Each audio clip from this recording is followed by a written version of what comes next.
What's going on, guys?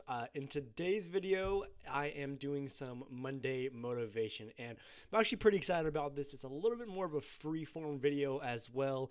Basically, what I did is I went through my camera roll in my phone, and I've screenshot a lot of motivational, either whether it be quotes, whether it be memes, whether it be just educational information, just good things to know if you're becoming an entrepreneur.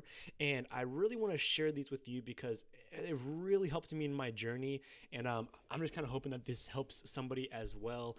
And at the very end, I have a special little video surprise for you. It's actually not me, it's just somebody I follow, but this thing honestly just gets me 100% pumped every single time that I see this. So let's just go and get on into this. So I created a little PowerPoint slide, and I'm going to start out with this. Now, this is a super interesting photo, and this honestly dates back almost 2 years ago when I first found this. It literally changed the course of my life. I'm sure 10 years from now, I'm going to be saying this is the picture that got me to, completely flip the way that I was thinking, because there is literally a minority mindset, right? And that's going to be the top 0.01% people, because they changed the way that they think about money, and it doesn't, they go from chasing it to chasing them. And I'm going to be showing you guys that journey throughout this entire year. If you guys if that sounds interesting to you, hit that subscribe button, hit that like button. But I want to explain this a little bit further. So basically, there's this guy, and he's chasing money, right? And at the very end of life, he has the money, but he's gonna die. He can't use it. And that's what so many people have, is they're just constantly in this rat race. They're constantly employed. They're in this rat race. They're chasing something that seems just ever so fleeting, and they're never able to actually obtain their goal until the very end, when they, quote unquote, retire at 65. They have their pension plan, they have their 401k, they have their social security, whatever the case may be. Now, there's two things in this photo that I really like. Is you should never chase money, right? And it says work towards something that you are passionate about, and the money will follow. Now, that is so true. If this guy were passionate about whatever he was doing to acquire this money, he wouldn't look so exhausted. He wouldn't look like he is not having fun and just chasing this ever so fleeing goal. And that's kind of really where it comes down to, is in life and entrepreneurship especially, you need to find something, and I'm finding something that I really love doing that intersects with my natural talents, because if that's the case, you will never work a day in your life. Let's get to the next photo. And this is kind of more just an interesting photo. I thought this was kind of cool. Now, at the top left-hand corner, you have a $10,000 stack of bills. On the right-hand side, you have 1 million stack of bills compared to a person. 100 million, it's on a pallet. 1 billion and 1 trillion. Now, this is cool, because coming from a person, a self-made millionaire, or soon to be a self-made millionaire, I don't know. I've honestly never held a $10,000 stack of actual money in my hand. I've seen it in my bank account. I've seen it in various things, but not actually in my hand, right? And I'm sure a lot of you guys have not seen it as well. So it's just interesting to see the life of the elite. So you can kind of condition yourself. So I thought this was really interesting. If you guys like that, go ahead and hit that thumbs up button. Just kind of cool. Now, this is really cool. And that comes from this guy I follow called the Real Estate Worldwide Incorporated, just this, motivational / real estate guru, or so he says. And it says the cost of success. So this is just more of a reminder to me than it is anything. And this basically just kind of breaks down, what I'm doing. It's such a very, very strong reality check, because I am so audacious that I think that I can live life on my terms, right? Why the fuck do I think that I can sleep in, not spend 10 to 14 hours per day working? Why do I think that I can go out on Friday night and just party it up? The weekends are not for work. That doesn't make any sense. I can't live the normal life if I don't want to be normal, if I want to live a life that only 1%, 0.01% of people live. And Gary Vaynerchuk says that all the time, but it's true. So late nights, cost of success, late nights, early mornings, very few friends, for the time being, until you really get surrounded by the people that you want to be associated with, other like-minded individuals, and then you start to build that friend base. Being misunderstood, feeling overwhelmed, questioning your sanity. And I honestly love this, and it's a little bit true, because some of the things that you have to put yourself through being an entrepreneur, it seems kind of crazy. I mean, you have to put yourself through so many just mental and sometimes physical like stresses and stressors that you don't know if you're going to be able to pull it off. And you wonder if a regular sane person who is, again, back to the evolutionary theory of it, more concerned about life, protecting themselves than they are of furthering themselves. And it's very, very true. I mean, most people, late nights, that's not very good for you, right? And you shouldn't do that all the time. By no means is all the time, but it's not very good for you, right? The very last thing is being your own cheerleader. And this is also so true, at least in the beginning, until you guys get this following. Now, like I said, if you guys like this, hit that subscribe button. But being your own cheerleader, it's so true. If there's nobody else backing you, especially in the beginning, because they might think you're crazy. That you've been with them their entire life. You've always said, hey, I'm going to have a Lamborghini by the time I'm 21. I'm going to have this. I'm going to have this. I'm going to have this. They're used to hearing it, but you have not put any sort of actionable things on paper yet, or so they think. You were just really preparing yourself. You were reading, you were watching, right? They're not going to be your cheerleaders. If anything, they're going to be envious of you. So that's something a little bit interesting that I thought. Moving on to the next photo. This is from a guy, I love him. Minority Mindset. His name is Jaspreet Singh, I believe. And he's this Indian or Middle Eastern guy. That was gross. Super funny. And he created this sort of chart. And it says, I'm doing it. That's a high. Low. What have I done? I'm feeling inspired. That's a high. It goes back. Fuck my life. At the top, I'm on top of the world. And it crashes back down. Why? And then it says, I'm going to be okay. And that's the life cycle of an entrepreneur. And that's so true. I mean, you think that I've struck gold and then just tanks, and you have to figure out the problem. And so much of being an entrepreneur and owning your own business and figuring out things for yourself is really firefighting. And it's so true. You're just putting out fires in the beginning, and maybe towards the end. I don't know. I'm not that far in the journey yet, but that's something that I thought was really interesting, and I wanted to give myself that perspective, so I screenshotted that picture as well. Now, this is actually a proverb, and whether or not you're religious, the truth behind it is I'm sure you guys can still agree with this. And it says, the plans of the diligent lead to profit as surely as haste leads to poverty. And I love this. I mean, it literally just says that the diligent, which, can be it's not interpreted, I'm not interpreting it, but the diligent, the patient, the hardworking, the integrity, the people who are willing to put in the work and wait for it will lead to profit. So everything you're doing right now, if you're not seeing returns, if you're not seeing growth, just keep in mind that you're miles and miles and miles ahead of people who are not doing anything. So that's the diligent.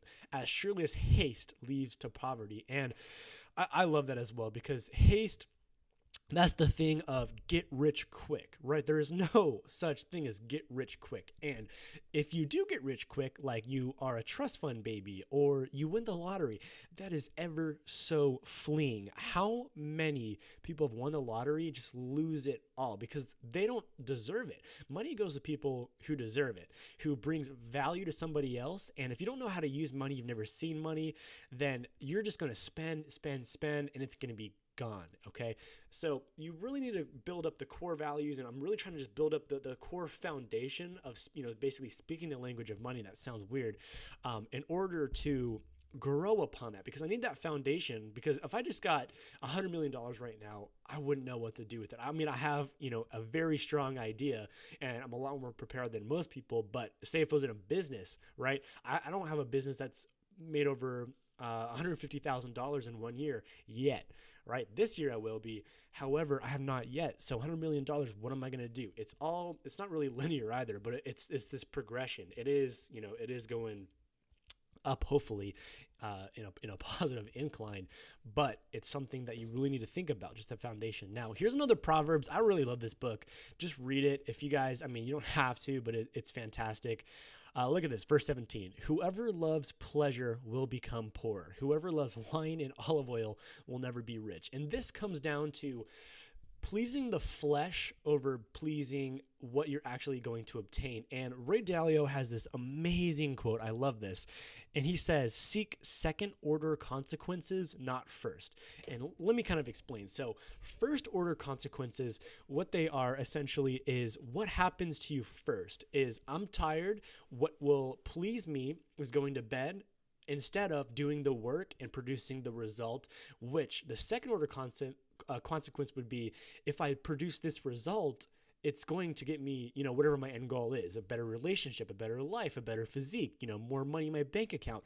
It doesn't matter. But it's that concept of first order consequences. And people are so concerned of, oh, I'm sick, or oh, I'm tired, or oh, I just would want to watch this one more episode, that they don't think of the second order consequence, which is the thing that just completely blindsides them. And that's so true. Whoever loves pleasure, which is the first order consequence, whatever's pleasing to the flesh, whoever loves wine and olive oil, which is, basically the riches, back in these days, that's the Lamborghinis and, the houses and what have you, the one nights at the bars, you know what I mean? Just crazy experiences, will never become rich. There's a difference between rich and income, you know what I mean? So rich, you need to amass, and you need to obtain that, and you need to hold on to it. And income, you can have as much income as you want, but if you just spend it, you're never going to be rich. You're never going to be wealthy. You're never going to acquire wealth. So that's pretty interesting. And the third one, another Proverbs, like I said, just really dive deep into this. I love it. It says, verse 20, the wise store up choice food and olive oil. The fools gulp theirs down. And this, to me, in my head, I thought of investing just right off the bat. So the wise store up choice food and olive oil. What are choice food and olive oil in our days, right? So you have money, you have stocks, you have cryptocurrency, you have real estate, and what all that does, and there's those varying levels of liquidity, but the main factor of it is money, which is going to appreciate. So if you store up your money and you don't buy, that Xbox, you don't buy that, that car that you want so bad, you don't go to that club with your boys, that one night, you save at least, at bare minimum, 10% of what you do, invest it in assets that will provide a 10% yield, you will become wealthy. And it says right below it, but fools gulp theirs down. And it's so true. People, like I said, just first and second order consequences. Now, that is all I have for my camera roll. There's a couple other things I want to say for some more videos. This is just, like I said, Monday motivational video. So I want to get into the very last thing, and this is my boy, Tanner J. Fox. He wasn't even trying to be motivational in this video, and he wasn't really talking about theory. He was just talking about results, which is what people are at the end of the day, that's what you want. That's what you dream about. But sometimes that's all they are. They're just dreams unless you actually do it. So he just talks about goal setting essentially, and how he set goals that he was comfortable with. He flew past them, and that really, really excited me that that's possible. This kid now, I think he's 22 now, but in this video, I believe he was 21, and he made, I believe, $2.3 million last year, which blows my mind. So I'm going to get into this video, and this is going to be the end of the video. Right afterwards, I'll give a couple more words of wisdom, and it'll be pretty much good. So if you don't want to watch this, feel free, but this guy, is honestly changing my life, and I'm sure he'll help you as well. So check this out. I get asked my goals a ton. I did set ones this year. I'll go over those real quick. So my goal this year was to hit 300,000 profit, which we obviously killed. We are now at 1.6 million in profit this year. So we killed all the goals. My goal was 25K subs, and you guys can see on YouTube, which I started in February. We're almost there. We'll be there, not today, but probably tomorrow. Been growing like crazy. So we broke that goal. My other goal that I haven't hit this year is to get Amazon to 40K profit a month, which we're almost at. We hit 32, and we're going up with that new product. So I'll start probably 2 more, and we'll get there. No problem by the end of the year. So let's jump into my goals for next year, since I want to start planning this already and how I'm going to do them. So my first one I want to hit is 5 million in profit. Now that's going to be from my courses, from YouTube, from Amazon, from affiliate marketing, everything combined, 5 million in profit. I don't think it will be too difficult. It means about 400,000 in profit a month with the new Amazon course and running Facebook ads and everything and how everything's growing. I think that's very doable. Now, one thing I used to do and still kind of do, I'm trying not to do, is set my goals too low. I always kill my goals just every time. I don't know if it's luck or what. They're always blown out of the water, so I'm trying to set them higher than what I actually think. These ones make me uncomfortable. I set ones I think I can hit normally, and I won't set them. I'll have like a dream goal and then like a normal goal, and the normal goal, All right, guys. So I don't want to show the full video. It is fantastic, though. I mean, I do strongly recommend watching that video.